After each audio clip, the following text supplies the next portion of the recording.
గత పాలకుడు జగన్మోహన్ రెడ్డి తన వ్యక్తిగత పర్యటనకు వెళుతూ ప్రజలను మోసం చేయడానికి దావోస్ పర్యటన అంటూ స్పెషల్ ఫ్లైట్లో వెళ్ళి లండన్ పక్కనున్న దీవుల్లో కాసేపు మాయమైపోయిన పరిస్థితి మనం చూసాం. అక్కడి నుంచి దావోస్ చేరి ఒక్కరోజు కాలక్షేపం చేసి విహారయాత్రకి వెళ్ళిన పరిస్థితి మనం చూసాం. ఆ దావోస్లో మీటింగ్ పెట్టి మాట్లాడుతూ ఉంటే ఎవరో ప్రశ్నిస్తే ఇట్స్ టూ లెంతీ క్వశ్చన్ అన్నాడు. సింపుల్గా లేచి పారిపోయాడు. ఇక ఆనాడు ఉన్న పర్సనల్ మంత్రి, గుడ్డు మంత్రి, దావోస్లో విపరీతంగా చలి ఉంది, బ్రష్ చేసుకోలేకపోతున్నాం, స్నానాలు చేసుకోలేకపోతున్నాం, వణుకొస్తా ఉందంటే పారిపోయి వచ్చాడు. ఏందయ్యా ఏం పీకారా ఎలిమీరంటే గుడ్డు పెట్టగానే పొదుగుతుందా, కొంత సమయం కావాలన్నాడు. 6 ఏళ్ళు గడిచిపోయింది. ఏ గుడ్లు పొదిగాడో ఏ గుడ్లు పొదిగిచ్చాడో తెలియదు. అవి మాత్రం మురిగిపోయాయి. ఇప్పుడు చంద్రబాబు నాయుడు గారు కూడా లండన్ పర్యటనకి వెళ్తున్నారు.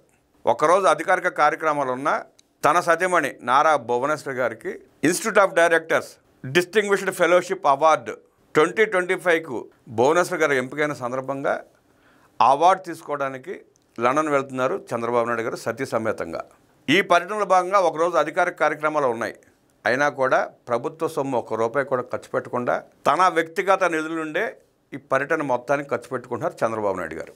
నవంబర్ 4న NTR trust managing trustee Heritage Foods MD Nara భువనేశ్వర్కి ఇన్స్టిట్యూట్ ఆఫ్ డైరెక్టర్స్ సంస్థ లండన్లో డిస్టింగ్విష్డ్ ఫెలోషిప్ 2025 అవార్డు అందించనుంది. అలాగే హెరిటేజ్ ఫుడ్స్కు ఎక్సలెన్స్ ఇన్ కార్పొరేట్ గవర్నెన్స్ విభాగంలో లభించిన గోల్డెన్ పీకాక్ అవార్డును భువనేశ్వరి అదే వేదికపై అందుకోనున్నారు. కార్యక్రమానికి ముఖ్యమంత్రి హాజరవుతారు. విశిష్ట వ్యక్తిగా పేర్కొంటూ ఇన్స్టిట్యూట్ ఆఫ్ డైరెక్టర్స్ సంస్థ నారా భువనేశ్వరిని డిస్టింగ్విష్డ్ ఫెలోషిప్ అవార్డు 2025కు ఎంపిక చేసింది. ప్రజాసేవ, సామాజిక ప్రభావం అంశాల్లో కీలకంగా పనిచేసినందుకు గాను ఈ డిస్టింగ్విష్డ్ ఫెలోషిప్ అవార్డును సంస్థ ఆమెకు అందించనుంది. లండన్లోని గ్లోబల్ కన్వెన్షన్లో జరిగే కార్యక్రమంలో ఇన్స్టిట్యూట్ ఆఫ్ డైరెక్టర్స్ సంస్థ నుంచి భువనేశ్వరి అవార్డును అందుకోనున్నారు.